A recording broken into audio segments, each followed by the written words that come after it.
Enfermedad diverticular. Paciente varón, 74 años, que acude a emergencia por dolor en cuadrante inferior izquierdo y fiebre. Al examen presenta una masa palpable, dolorosa, 3 centímetros de diámetro. ¿Cuál es la posibilidad diagnóstica? Igual, ¿no? Ya está más o menos marcado ahí.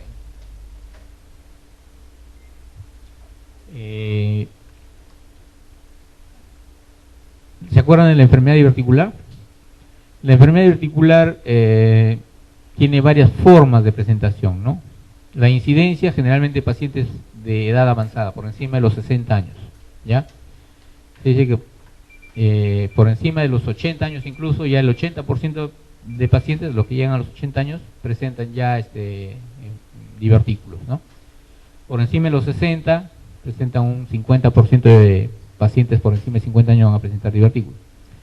En general, ¿no? Pacientes de edad avanzada tienen mayor incidencia de presentar divertículos. Ahora, estos divertículos pueden ser asintomáticos, o sea, no dar mayor molestia, o puede ser sintomáticos. Cuando son sintomáticos, nosotros hablamos de enfermedad diverticular, que puede ser una diverticulosis, es un paciente que presenta flatulencia, dolor abdominal a repetición, ¿no? A veces cuadros de estreñimiento que alternan con diarrea, etcétera, ¿no? ¿Ya? Pero no pasan de eso. Pero ya cuando hay una complicación, se forma una diverticulitis, se comporta prácticamente igual que una apendicitis, ¿no?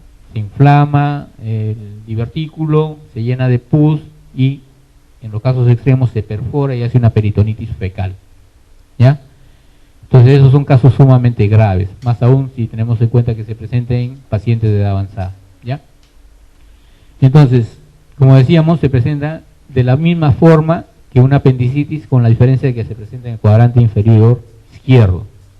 ¿Por qué? Porque la mayor incidencia de divertículos se localiza a nivel de, ¿se acuerdan? ¿En qué parte del colon? Colon derecho, colon transverso, colon izquierdo, sigmoides, recto. ¿En cuál? ¿Recto? ¿Qué dicen? ¿Dónde? Sigmoides, ¿ya? 80% de los divertículos se localizan en el sigmoides. Y 20% puede ser en ciego o en otras partes del colon, ¿ya? Pero lo más frecuente es sigmoides. Por lo tanto, recuerden ese colon izquierdo, el sigmoide viene, forma una especie de asa, por eso que el vólvulo también se forma o se presenta con más frecuencia en el sigmoides, ¿no? Y se ubica en el cuadrante inferior izquierdo, ¿ya? Entonces, de las posibilidades que nos pone, ¿no? Cáncer de colon puede ser, ¿no? Es más, cuando hacen el diagnóstico de diverticulitis o enfermedad diverticular, tienen que hacer el diagnóstico diferencial con cáncer de colon. ¿Por qué? Porque se presenta en pacientes de edad avanzada, pueden dar cuadros obstructivos, pueden cursar con sangrado, ¿ya? Entonces siempre está el diagnóstico diferencial ahí, puede ser, ¿ya? Dólico colon, megacolon es el crecimiento en diámetro y en longitud del colon, no tiene nada que ver con esto, con lo que nos describen acá. Megacolon adquirido igual que el otro megacolon. Entonces, dentro de las posibilidades, la primera posibilidad, enfermedad diverticular complicada, ¿no? Porque nos habla más o menos de un cuadro agudo. El cáncer de colon generalmente es progresivo, no es lento, ¿ya? Pero siempre, recuerden, tienen que hacer el diagnóstico diferencial entre esas dos patologías. Y estos son los síntomas de la diverticulitis: el dolor espontáneo, tipo cólico en fosa ilíaca izquierda, casi 93 hasta 100%, tenesmo, ¿no? Constipación, esto es frecuente, ¿no? La alternancia entre constipación y diarrea, ¿no? Estreñimiento con diarrea alterna, un periodo de estreñimiento, se viene cuadro diarreico, nuevamente para y nuevamente empieza con estreñimiento, ¿no? Compromiso del estado general, ¿no?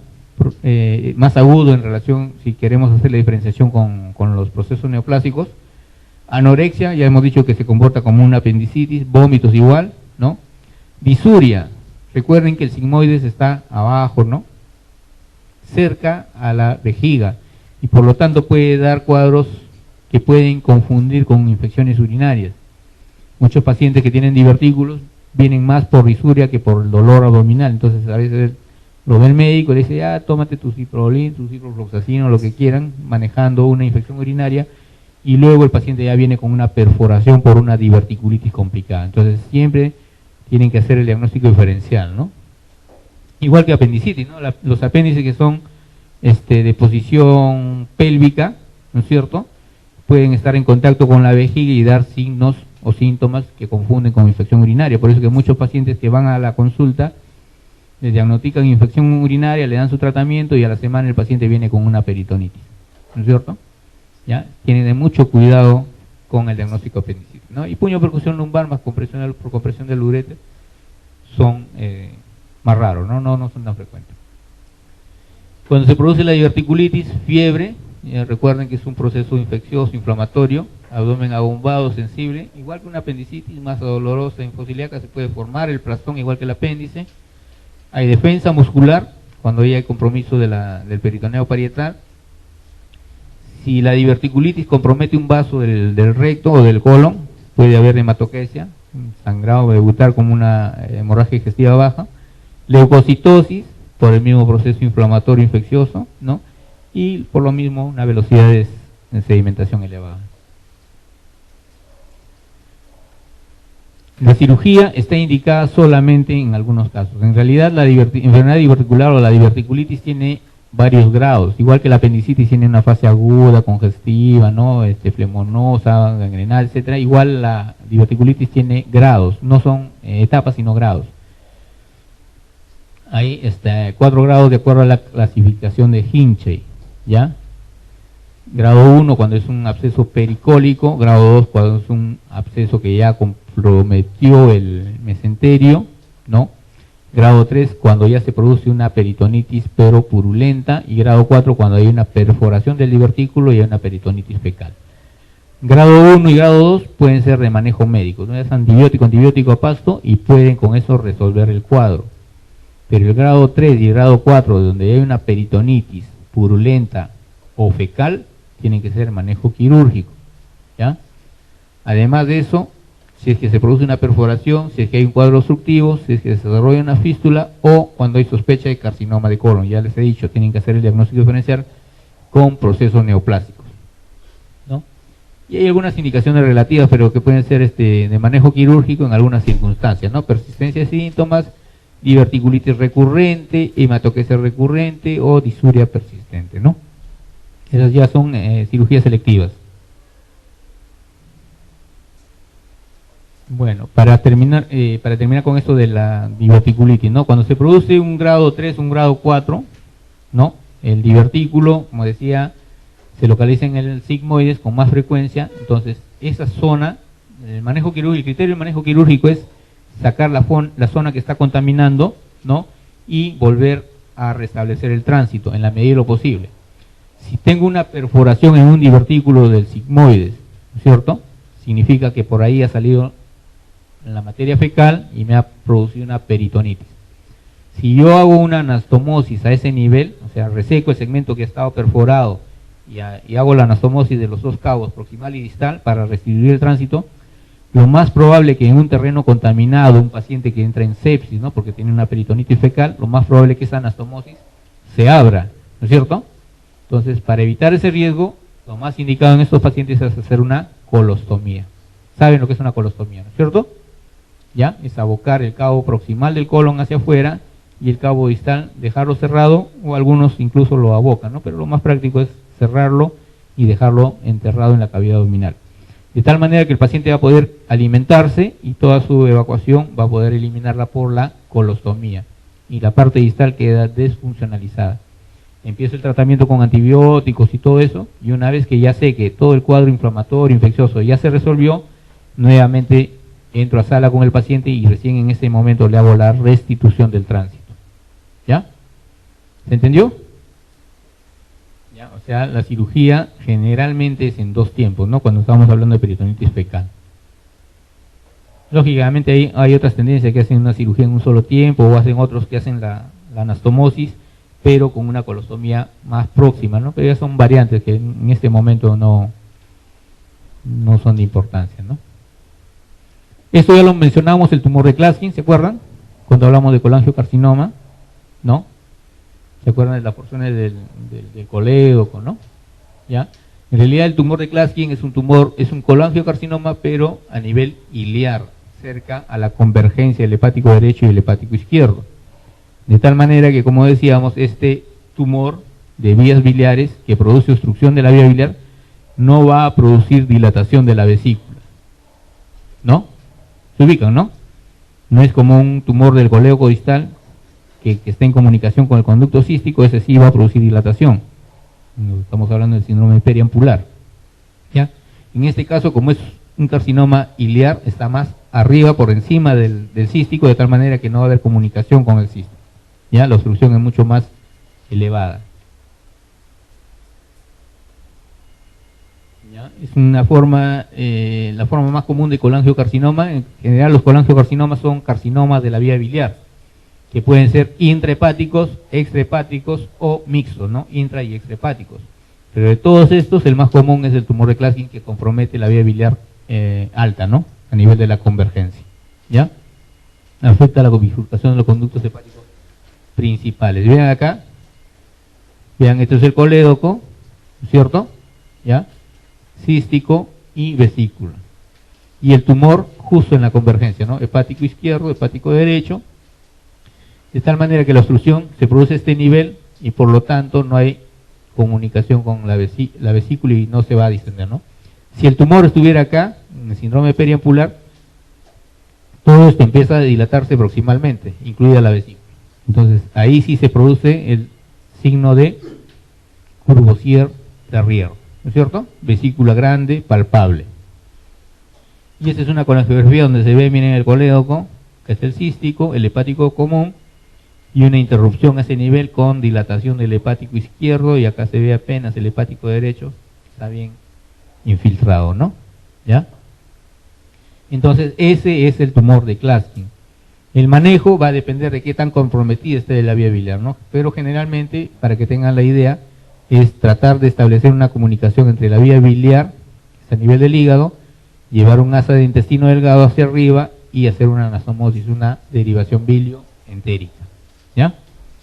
Para que lo entiendan así a grandes rasgos.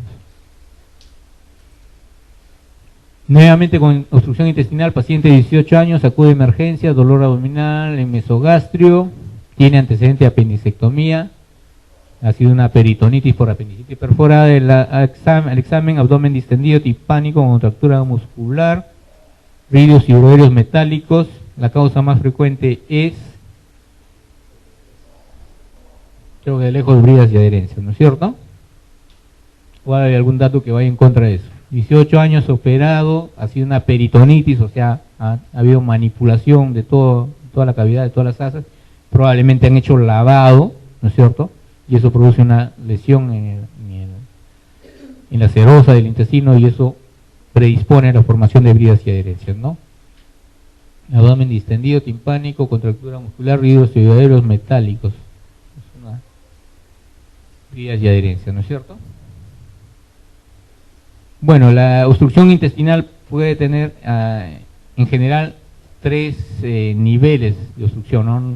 O sea, tres localizaciones. Una puede ser extraluminal, una causa extraluminal, una causa intraluminal, o sea, dentro de la luz del intestino, o una causa parietal, ¿no? Extraluminal, cualquier tumor que crezca y produzca compresión del intestino va a producir la obstrucción. Una intraluminal, ya hemos visto el hilio biliar, ¿no? Por ejemplo, ¿no? Un cálculo que viaja por el tubo digestivo se atraca y produce una obstrucción intraluminal. O parásitos, ¿no? También ascaris, más frecuentes. ¿Ya? Y una causa parietal, cualquier tumor que se origine en el intestino, ¿no? La pared del intestino crece tanto, el cáncer de colon es el ejemplo más típico, ¿no? ¿Ya? Las causas más frecuentes ya hemos visto, adherencias de lejos, luego las hernias, ¿no? Las adherencias generalmente 75% son posoperatorias, ¿no? Y un 65-95% van a requerir un tratamiento quirúrgico, o sea, una liberación de las bridas y adherencias. Paciente de 40 años, antecedente de dispepsia, cólico biliar, acude a emergencia con dolor, distensión y estreñimiento. En la radiografía se ven imágenes en asas delgadas distendidas, imagen en pila de monedas y neumobilia. ¿Qué es la neumobilia?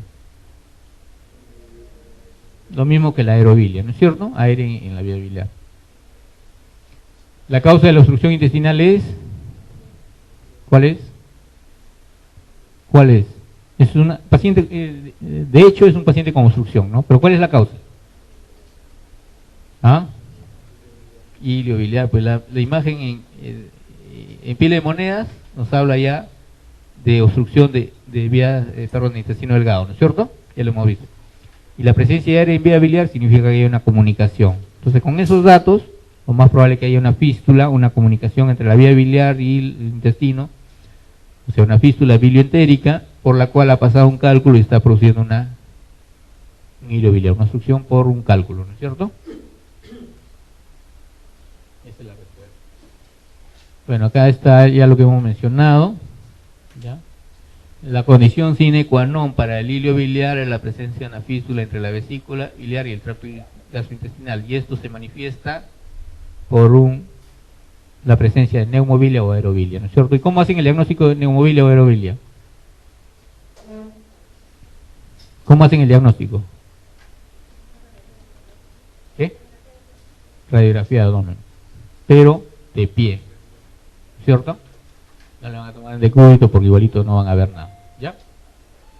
Y ven acá, justo, ¿no? No se ve bien acá, por abajo se ve el cálculo, pero lo que ven es distensión de asas delgadas, ¿no? Niveles, y acá hay una manchita, ven acá, un nivel hidroaéreo que corresponde a la vesícula, ¿ya?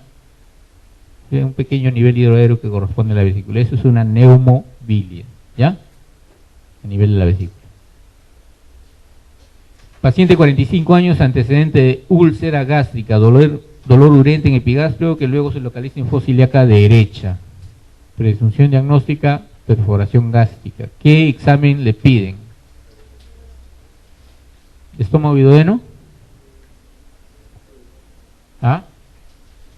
¿Por qué no le piden una radiografía con contraste de estómago y duodeno si están pensando una perforación? ¿Ah? Exacto, van a forzar el pasaje del contenido del estómago y el duodeno hacia la cavidad y van a acentuar el cuadro séptico, ¿no es cierto? Entonces no está indicado, ¿ya? Basta con una radiografía simple de abdomen donde van a ver, ¿qué cosa van a ver? Neumoperitoneo, ¿no es cierto? ¿Ya? ¿Ecografía abdominal les sirve? Lo que van a encontrar con la ecografía lo más probable es solamente líquido, ¿no es cierto? El contenido gástrico o intestinal, pero no le va a hacer el diagnóstico, ¿ya? Endoscopía, igual, para hacer la endoscopía tienen que insuflar el estómago, dilatar el estómago y por lo tanto si hay una perforación todo el contenido se va a ir por la perforación, no está indicada. Tomografía, demasiado caro y demasiado engorroso para este tipo de patología. ¿Ya? Radiografía simple de abdomen, pero de pie, ya no se olviden. Si tienen echado no les va a ayudar casi en nada. Y lo que van a ver es esto, pues no, vean, pulmones, corazón, y vean esta imagen, ¿no? Esta cúpula que corresponde al diafragma, esta cara superior que corresponde al hígado y un espacio entre ellos que es el aire, ¿no es cierto? ¿Ya? Acá no se ve nivel hidroaéreo, ¿por qué? Porque la cúpula del hígado no se va a aplanar, pues lógicamente, ¿no? Si hubiese líquido acá, sí se vería un nivel, ¿ya? Y vean, el neumoperitoneo se ve incluso en el lado izquierdo, ¿ve? ¿Ya? Entonces, ya con eso está hecho el diagnóstico ¿de qué? ¿Perforación gástrica? No, simplemente una perforación. Puede ser gástrica, duodenal, yeyunal, ileal, colónica, no sabemos, pero es una perforación. Y por tanto, si hay una perforación, ese paciente tiene que operarse, ¿no es cierto? Porque tenemos que controlar la contaminación. ¿Ok? Fisura anal, bueno, ya hemos hablado de fisura. El tratamiento de la fisura va a ser decíamos, ¿no? Cuando se produce la fisura, aumenta el tono del esfínter anal, se contrae más y eso produce una hipertonicidad y mayor dolor en el paciente. Entonces, ¿qué hay que hacer ahí? Dilatar ese esfínter, ¿no? Relajar el esfínter. Hay tratamientos médicos, ¿no? El botox, los bloqueadores de calcio, ¿no? Se han intentado, hasta ahora no se ha evidenciado mayor beneficio. De tal manera que el tratamiento más indicado es la esfínterotomía lateral interna, ¿ya? Que consiste en cortar el esfínter, ¿no? El esfínter anal para relajar las fibras. Pero no se corta todo el esfínter, porque como habíamos visto cuando hablamos de trauma perianal, si cortamos todo el esfínter lo que vamos a producir va a ser una incontinencia fecal, Al paciente le vamos a resolver el dolor, pero no va a poder controlar las deposiciones, ¿no es cierto? Que va a ser de repente peor. Entonces la idea es hacer una esfinterotomía, un corte del esfínter, pero progresivo, medido, ¿ya? Bueno, esto es algo ya que habíamos visto, fisura anal aguda, fisura crónica, ¿no? Para que lo revisen. Y ese es el tratamiento, ¿no? La esfinterotomía lateral interna, ¿ya? Vean acá el esfínter interno, el esfínter externo. Lo que se hace es entrar por el canal anal, ¿no? Abrir la mucosa en la parte lateral. Recuerden, las fisuras, la mayor incidencia es a nivel posterior, 80%, y 20% adelante. Si son laterales, tienen que pensar en otras posibilidades como causa, ¿ya? ¿Ya? Entonces lo que se hace acá es entrar, abrir la mucosa, ir disecando hasta llegar al músculo, ¿no? En la parte lateral, y cortar más o menos el 50% de las fibras musculares del esfínter interno, ¿ya? Si cortamos más, corremos el riesgo de producir una incontinencia fecal, ¿no? Que es esto, que va entre 1 al 30%, desde leve a moderada, ¿ya? Entonces hay que evitar eso. Y luego, ya que hemos hecho la esfinterotomía, podemos manejar incluso la misma fisura, ¿no? Puede ser una fisurectomía, cortar los bordes, reavivar los bordes y hacer una sutura ahí, nada más, ¿no?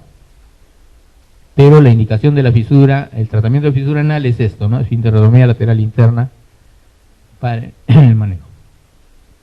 En la fisura anal crónica se puede intentar la dilatación anal, pero se ha visto que no hay mayor beneficio, porque el problema en la dilatación anal es que nosotros no podemos controlar la magnitud del corte, de la sección de las fibras musculares, ¿no? Entonces no podemos controlar eso y lo más probable es que llevemos a la paciente a la incontinencia. Igual, el tratamiento de elección es esfinterotomía lateral interna, ¿ya?